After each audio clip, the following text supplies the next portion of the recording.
अच्छा तुम ये बता दो कैसे हटेगा अग्निपथ, आप बताओ तरीका।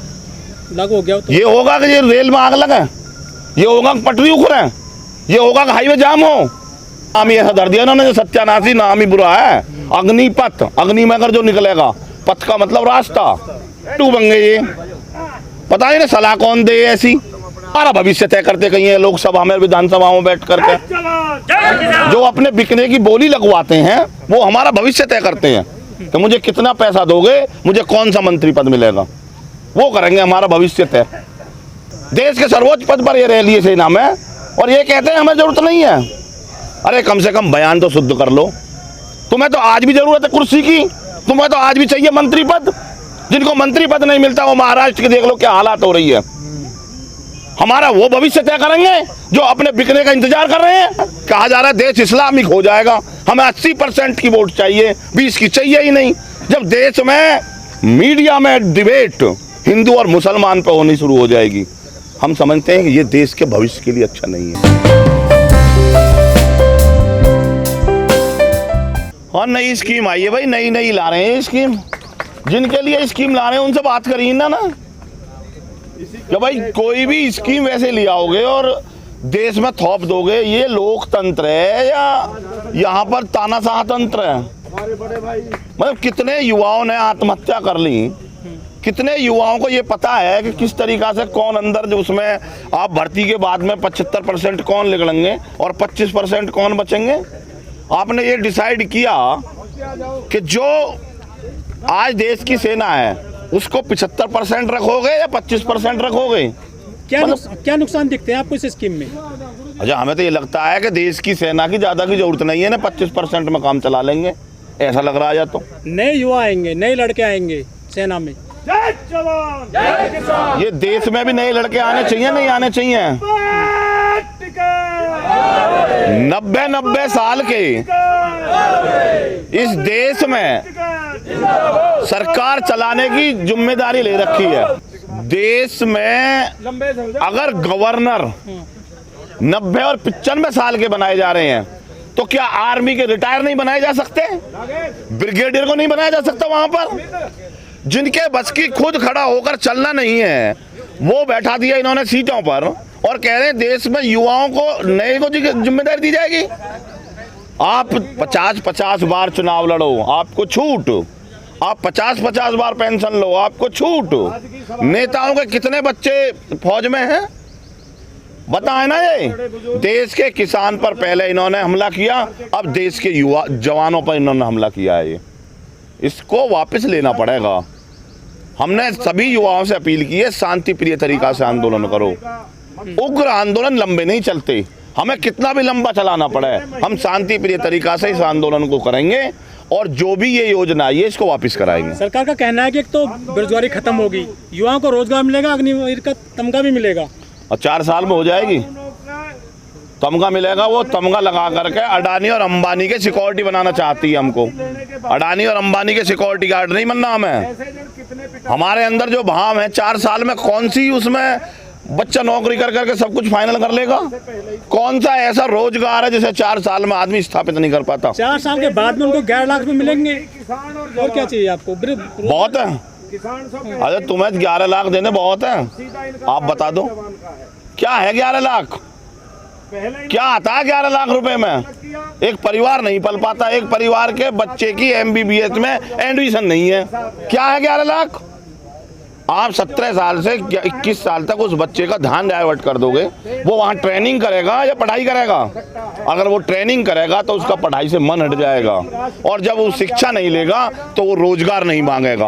इनके दिमाग में ये है कि हमें रोजगार देने की जरूरत ही ना पड़े। कोई चीज बैठ करके आज तक इन्होंने क्लियर की है कि ये योजना ये होगी, इसमें ये लाभ मिलेंगे, इससे ये नुकसान नहीं होंगे? क्या पता है जो 25% जाएंगे उसमें शोषण नहीं होगा? कौन लोग होंगे जो 25% में खरे उतरेंगे? उनका क्या क्राइटेरिया होगा जो इनकी गुलामी करेंगे, जो वहां पर पैसे देंगे उनको ये 25% मिलेंगे? ये क्लियरिटी होनी चाहिए, क्या चाहते हैं ये देश से। सेना ने मना कर दिया है कि हम ये स्कीम वापस नहीं लेंगे। सेना को सरकार का प्रवक्ता नहीं बनना चाहिए, ये सरकार का नियम है, सेना का नहीं। सेना देश में पहले भी थी, आज भी है और आगे भी रहेगी। सेना का काम है कि अपनी बात कागज के माध्यम से चलाए। जब जब सेनाएं सरकारों की प्रवक्ता बनती हैं तब तब देश में दूसरी चीजें आती हैं। सेना को कभी देश सरकार का प्रवक्ता नहीं बनना चाहिए। सरकार आती हैं चली जाती हैं, सेना आज भी थी, कल भी है और अगले कल भी रहेगी। सेना के अधिकारी फायदे बता रहे हैं इस स्कीम के। अधिकारी ने क्या बता देंगे फायदे? सरकार लाई है इस फायदे को, ये अधिकारी लाए हैं।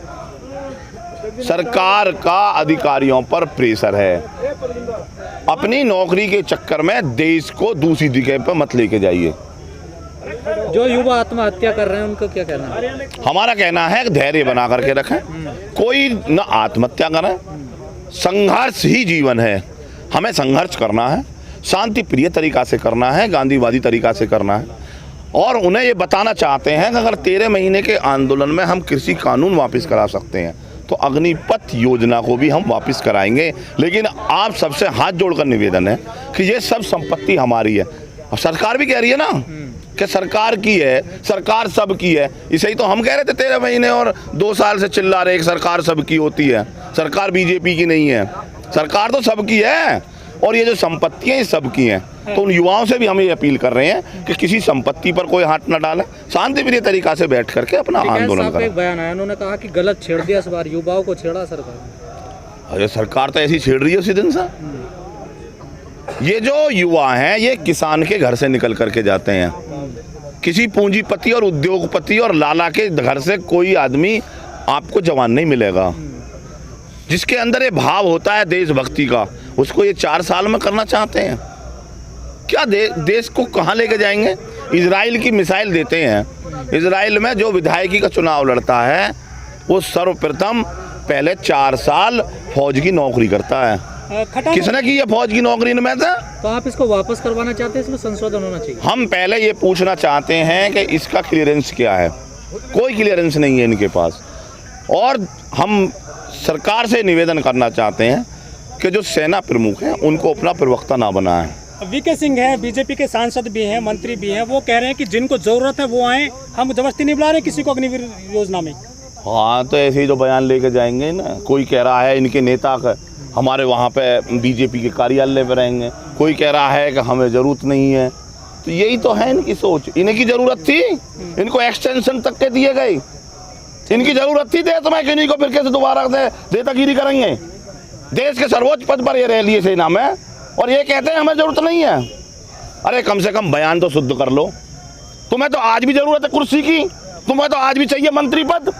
जिनको मंत्री पद नहीं मिलता वो महाराष्ट्र के देख लो क्या हालात हो रही है।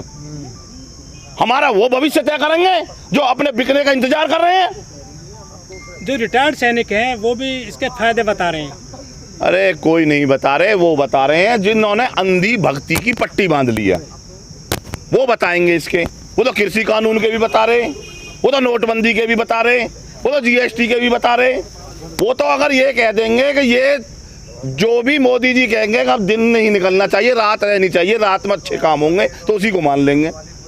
तभी तो दिक्कत होंगी इस देश में। मोदी जी ने बयान दिया कि इसके दूरगामी परिणाम होंगे। दूरगामी हुए हैं इनके सब चीज़ों के। नज़दीकी तो हुई ना, नोटबंदी के भी दूरगामी बताए। 50 दिन में छाती में हाथ मारा। 50 दिन दे दो मुझे, आप बता दो नोटबंदी क्या फायदे हुए। एक आध आप गिनवा दो, आप गिनवा दो। स्मार्ट सिटी के लिए कहाँ है वो गिनवा दो। सबसे पहले मोदी जी आए बुलेट ट्रेन के लिए, उसे बता दो। आदर्श गाँव के लिए कहा था, उसे दिखा दो। कोई एक आध योजना बता तो दो इनकी। इन्होंने कहा मेक इन इंडिया बनाएंगे, दिखा दो एक आध मेक इन इंडिया। वोट तो मिल रहा है बड़ा, तो वोट तो हिंदू और मुसलमान पर बांटा जा रहा है। कहा जा रहा है देश इस्लामिक हो जाएगा, हमें 80% की वोट चाहिए, 20 की चाहिए ही नहीं। जब देश में मीडिया में डिबेट हिंदू और मुसलमान पर होनी शुरू हो जाएगी, हम समझते हैं कि ये देश के भविष्य के लिए अच्छा नहीं है। सर हम सब लोग एक साथ हैं, हम सब भाई भाई हैं। भारतीय किसान यूनियन की जो राजधानी किसानों की सिसोली कहा जाता है, मुजफ्फरनगर में कहीं विरोध हुआ ही नहीं इस स्कीम का? किसका? वेस्ट उत्तर प्रदेश। अच्छा, कैसा विरोध मानते हो आप? बिहार में हो रहा है, आपके यहाँ नहीं हो रहा? अच्छा, विरोध कैसे मानते हो? ये मीडिया वार्डन की समझ में ना हमारी में तो कभी तो कहोगे जी ये विरोध उग्र नहीं होना चाहिए, और क्या करना, क्या आग लगाओ किसी में? नहीं, विरोध होता है शांतिप्रिय तरीका से, हम ज्ञापन देंगे, ज्ञापन के माध्यम से लड़ाई लड़ेंगे। हमें रोड पे बैठना पड़ेगा, हम रोड पे बैठेंगे, लेकिन शांतिप्रिय तरीका से बैठेंगे। हम किसी को कोई बाधक नहीं बनना चाहते, हम अपने अधिकार के लिए दूसरे को भी परेशान नहीं करना चाहते। हम अगर 13 महीने बैठे तो वहां से भी रास्ता निकाल करके दिया था हमने। दिल्ली घेर ली थी पहले तो रास्ता दिए थे, कौन दिल्ली जाने से रुका था? एक आदमी का नाम बताओ चलो कि दिल्ली जाने वो नहीं जा पाया था। गाजीपुर में अच्छा, तुम ये बता दो कैसे हटेगा अग्निपथ, आप बताओ तरीका। लागू हो गया तो ये होगा कि ये रेल में आग लगे, ये होगा कि पटरी उखड़े, ये होगा कि हाईवे जाम हो? तो उसका भी तो देश में शांतिप्रिय आंदोलन होने चाहिए, हटाना जी। अहिंसात्मक तरीका से लड़ाई लड़ी जाएगी। अगर 90 साल में हम देश को लड़ाई लड़कर आजाद करा सकते हैं, 13 महीने में कृषि कानून वापस लिवा सकते हैं, तो अग्निपथ है भी लिवा देंगे। अग्निपथ क्या है? ये तो नाम ही ऐसा धर दिया इन्होंने, जो सत्यानाशी नाम ही बुरा है। अग्निपथ, अग्नि में अगर जो निकलेगा, पथ का मतलब रास्ता, इन्होंने तो नाम ही ऐसा रख दिया, इन्हें ले डूबेंगे ये। पता नहीं सलाह कौन दे ऐसी। ये स्कीम बनाने से पहले कुछ मीटिंग नहीं करते क्या संबंधित लोगों से? और ये तो आप बताओ ना इनसे पूछ के, एक आध बात मुझसे क्यों पूछो, तो सरकार के इनसे पूछो तो भाई तुम मीटिंग नहीं करते, तुम्हें कौन सलाह दे ऐसी? इनसे पूछ ले करो ना इन बातों ने। ये सरकार जो है पुलिस और जवानों को प्राइवेट करना चाहती है। ये चाहते हैं कि ये प्राइवेट हो जाए, ये हमारे अधीन काम करें। सरकार जब जब सेना के जवानों को अपने अधीन काम कराना शुरू करेगी, तब तक दिक्कतें पैदा होंगी। सेना स्वतंत्र होनी चाहिए। अगर सेना भी स्वतंत्र नहीं होगी तो लोकतंत्र भी जिंदा नहीं रहेगा, और लोकतंत्र को जिंदा रखने के लिए सबसे पहले सेना को स्वतंत्र छोड़ना पड़ेगा। महाराष्ट्र में जिंदा तो है लोकतंत्र। हाँ, तो ये सेना ही तो ना होने नहीं, जो इनके प्रेशर में जो सरकार, महाराष्ट्र में क्यों नहीं रहे वो विधायक? जहाँ बीजेपी की सरकार है वहाँ क्यों गए? आप बता दो। कांग्रेस की जहाँ सरकार है वहाँ भेज देते, हम मान लेते कि हाँ भाई ठीक है। संजय राउत जो सरकार, जहाँ इनकी सरकार होती है, ये उन विधायकों को वहाँ रखते हैं कि इनसे कोई बात ना कर ले। खुला नंगा नाच चल रहा है, वो हमारा भविष्य तय करते कहीं है लोकसभा में, विधानसभा में बैठ करके। जो अपने बिकने की बोली लगवाते हैं वो हमारा भविष्य तय करते हैं कि मुझे कितना पैसा दोगे, मुझे कौन सा मंत्री पद मिलेगा, वो करेंगे हमारा भविष्य तय।